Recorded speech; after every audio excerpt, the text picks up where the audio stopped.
فبمنتهى البساطة عندك مشكلة في التركيز، اسمع حلقة النهاردة. حلقة جديدة من وانت نازل الصبح. بصوا احنا بصراحة يعني كنا متعودين اننا لما بنفتح السوشيال ميديا او التلفزيون او اي حاجة بتلاقي موضوع 2 3 بالكتير هم دول الترند وهم دول اللي الناس كلها بتتكلم عليهم.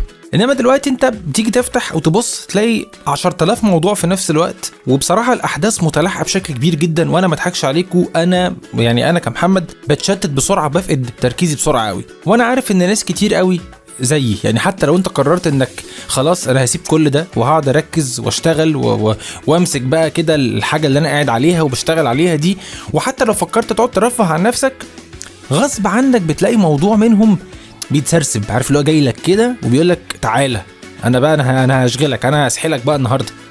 طبعا انت لا حول لك ولا قوه. يعني انا بصراحه جاي النهارده افيدكم وافيدني وافيد البشريه.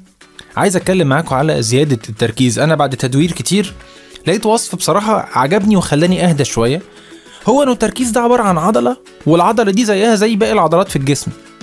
انت بتروح الجيم بتحتاج تعمل ايه؟ تتدرب واحده واحده، تتمرن واحده واحده لحد ما بتوصل لمستوى كويس. اول حاجه لقيتها هو انك بنستعمل تكنيك اسمه البومودورو، وانا هسيب لكم الويب سايت اللي يعمل لكم الموضوع ده، حاجه معموله بالاي اي حلوه قوي. ده تايمر كده بيخليك تشتغل 25 دقيقه شغلا من نار وتريح او تفصل 5 دقائق، وبعدها بشويه مش عارف بتشتغل قد ايه وتريح 10 دقائق. يعني هو في تكنيك وليه سيستم معين. في البدايه تحسوه ممل وان هو يعني ما فيش ايه اللي احنا بنعمله ده، بس يعني بيقولوا الناس اللي جربوه بيقولوا ان نتيجته مضمونه. تاني حاجه ودي يعني هتبقى صعبه شويه ومستحيله عند كتير مننا، هي فكره ان احنا نتابع شويه عدد استخدامنا او عدد ساعات استخدامنا للتليفون.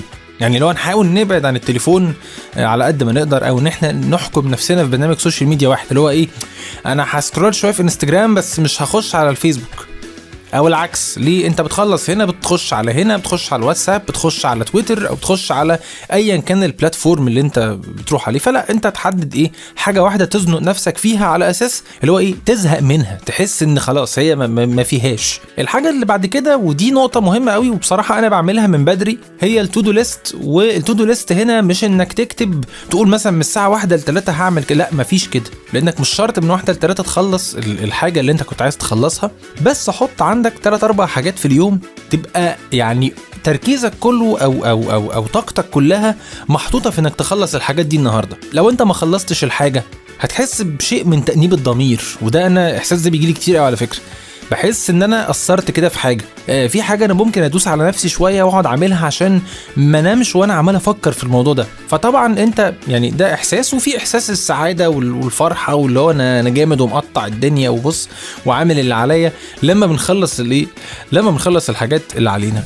النقطة الأخيرة اللي حابب أختم بيها النقط دي، وطبعا هستنى منكم نقط في التعليقات، حاجات زيادة تساعدنا. بلاش مثالية، لأن إحنا مش شرط نعرف نعمل كل الخطوات، ومش شرط نعرف نعمل الحاجات في الأوقات اللي إحنا حاطينها، أو في 25 دقيقة أو في 30 دقيقة أو أيا كان. يعني حطيت 3-4 تاسكات أو 3-4 حاجات في اليوم بنسبة كبيرة مش هيخلصوا، فمفيش مشكلة، عادي جدا لو فشلنا في الحتة دي أو قدرنا نطبق خطوة.